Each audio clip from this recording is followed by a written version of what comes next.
soon. The best guy, Pat here. Go for it, anybody? Coach, just go ahead, Greg. So what are you expecting from Coach this afternoon in film study and in practice? Yeah, I mean, I'm expecting him to get on us, and the biggest thing is I think he'll just make sure that we learn from what happened. And, you know, as far as players, I think that we should, you know, look at the tape and see what Michigan State did to us and try to take that from them and use that for ourselves when we play other teams. So I know that it could go either way, but from my standpoint and what I think Coach will do is try to just get us to understand that we have to be aggressive coming out and have to be what Michigan State was against us. And that, you know, with us having such a young team, you know, Michigan State was more experienced than we were. And so for the younger guys, that will be kind of a teaching tool to show that's how we want to play defense and that's how we want to be when we play against other teams. He was talking earlier about how, you know, last year at Georgia Tech, for example, there's been a handful of games where you've had this type of performance. Has he been pretty consistent during your time here and how he handles those, or is it kind of a situation where you're not sure how he's going to respond? Yeah, it's pretty consistent. I mean, besides my freshman year, sophomore, junior year, I mean, we've had the same games where last year we went to Maui and came back and played against Indiana and nothing could go our way, but we learned from it and we got better from there. So hopefully this is the same thing and it's the same case, but regardless, I mean, we just gotta get better as a team. But it's just a little different from Coach's standpoint and for myself and some of the older guys. You know, this has been a team that has had a lot of older guys the last couple of years and more experienced, and now we have to change a little bit because we have a lot of young guys. So, you know, we can't just jump into things and expect them to get it. It's going to take a little time, but, you know, with Coach, you know, with 35 or 36 practices, you know, he expects the freshmen to grow up a little bit. And so while we do want to go slow to try to help them, at the same time, they have to be able to learn. So hopefully, you know, it's one of those deals where it's just one of those games where we can learn from and get better. For you individually, at this stage in your career, do you dwell on what happened Sunday personally, or do you kind of just move on from it and get your mind right to help the guys today? Yeah, I moved on from it. It's the game of basketball.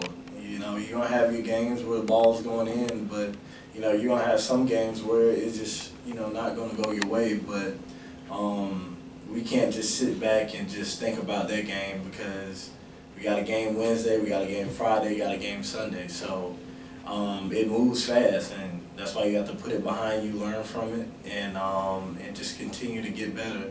And with me being here 4 years now, I mean, I've learned that, and you know, I'm just trying to get the guys to understand that we can't sit back and just think about it. We have a challenge, and we can either come back here today and hang our heads, or we can go out on the court today and get better in practice. And I'm just trying to get them to understand that that's the way we need to go, is just try to get better from it. You mentioned the 30-something practices. How would you say, where would you say Jalik is at this point in terms of his progression from that? Yeah, it's just the point guard is the hardest position, and you know, I understand, you know, what he's going through and trying to figure out everything that's going on, because as a point guard, you not only need to know what you're doing, but what everybody else is doing, and then when things get tough, you know, you have to be the one that calms everybody down, and through it all, you still have to think and make sure you're getting your teammates in the right plays, and it's just a lot going on, and he's struggling a little bit with it now, but I mean, that's expected. My freshman year, I was struggling at this time as well, but as the year goes on, he'll just get better and better, but it's just a lot going on as a point guard, and it's not easy to take on that task, but I think he's done a pretty good job of trying to get adjusted to it, but it'll take a little time, and hopefully come ACC play, you it'll be a little easier, but it's just really tough. Joel, I don't know how much you've gotten into Michigan, but they have 3 different point guards who play 3 very different ways. What kind of challenge does that pose of kind of just knowing tendencies when they're cycling in a different guy almost every 5 minutes? I mean, I don't know too much about their team. I haven't been watching much college basketball besides the PK80 tournament. But, it's whatever they do, we just have to make sure we stick to what we're doing. That's the biggest thing. We can't let a team, dictate our pace and what we want to do as a team on the defensive and offensive end. So regardless of them, like you said, rotating out 3-point guards or whatever it is, we just got to continue to stick to what we want to do. And if we do that, we'll be just fine. So. How much has your hand injury affected your shooting so far?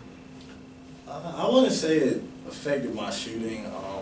I mean, just getting the touch back is the biggest thing. I mean, it's hard to say it affects my shooting because I went to Stanford and shot the ball pretty well. I shot it okay in the tournament we just came from, so it's kind of hard. But I mean, to me, it feels good. Just getting back into the pace of things, that's the biggest thing. But I had a little battle this weekend just with going all the way to the West Coast. It's tiring and it's not easy at all, especially playing 3 games in 4 days. It's not easy, and battling a little cold. And so it was a lot of factors that went into what happened Sunday. But overall, my hand is feeling good, and I think I'm shooting the ball pretty well. So. You mentioned going slower in practice with the freshmen, with the younger guys, and you've had veteran big men with Bryce and then Kennedy and Isaiah. Is it kind of frustrating having 3 younger guys who obviously aren't as experienced as the guys you've worked with previously? Yeah, it's tough because in a system like this, that's where you want to get the ball down low and you have younger guys, it's kind of hard to get the ball down there. They went up against an experienced group who on Sunday, in a game like that, it's just hard to get the ball down low. And so that's why we just don't want to be a guard-dominant team. We want to have guys where we can get the ball inside and have that attack from the inside and outside. And that's what has made us great in the last couple of years, is that we had that inside-outside attack. And, with not having as much size as we did the last couple of years, with Luke being a stretch 4 and Garrison, not being as tall as Kennedy or athletic as Isaiah, it just hurts us down low. But we just got to get those guys to buy into what's going on. And the biggest thing is just giving effort. Effort can, make up for a lot of stuff. So if we can get them to do that, it'll make up for that. But it's just hard getting the ball down low when you have such young guys who don't know what to do with it and don't really know. They're doing too much thinking instead of just going out there playing. Thanks. After the West Coast road trip, and by Sunday y'all will have played 6 games in 11 days, is there some long-term benefit to kind of having the schedule packed up like that at the beginning as far as team building? Yeah, I think so. Just going on a trip like that, it can always do good for a team, regardless if there's a little bit of negative stuff in there. But overall, I think it was a pretty good trip for us. And it's just all about team bonding and building that chemistry. And that's one thing that we pride ourselves on, is just having that chemistry, being able to enjoy each other, have fun off the court, but also be able to get ready when it's game time. And I know I always talk about last year and sophomore year, but it just always goes back to that, because those are our good years, and that's what we kind of want to replicate, going from year to year. And so if we can get the guys to just come together and have that team chemistry off the court, it'll help us on the court as well. Did you learn anything about any players or teammates in 11 days off the court that you didn't know before? I kind of knew them just because we spent a lot of time with them over the summer coming in. But it was just a lot of laughing, a lot of joking around. know, we got some characters on our team. Brandon Huffman, he's one of them. He's a pretty funny guy. But you know, all the younger guys, they're great.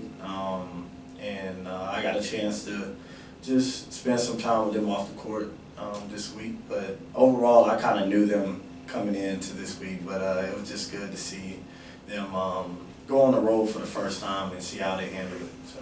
Nike or Facebook, what was the better trip? Oh, well, I had already been to the Nike campus when I went to the Hoop Summit 4 years ago. So Facebook and Instagram was pretty cool, just to see how you can build your brand through social media and how people can, how you can interact with people with that and get people to know who you are and stuff. So it was pretty cool and interesting to see that. So. Anybody else? Thanks, Bill. Thanks, All all. righty.